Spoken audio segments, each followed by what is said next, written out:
how to deactivate 1xbet account. Hey everybody, welcome back to our channel. In today's video we are going to learn how we can deactivate 1xbet account, so make sure to watch the video till the end. Now in order to basically deactivate your 1xbet account, it is actually quite very simple to do so. You just have to go to 1xbet.com and then you will see this type of interface. Now from here what you have to do is basically log into the account that you would like to deactivate, and after that you want to tap the menu option from the bottom right of the screen. Then once you tap the menu option from the bottom right, just make sure to scroll down here. You'll find this option known as consultant, so just make sure to tap on this little consultant button.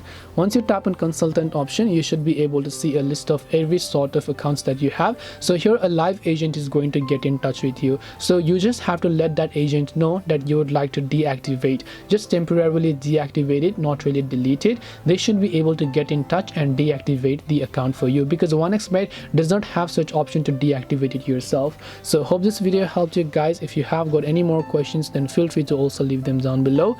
Thank you for watching till the end of this tutorial, and see you soon in the next video.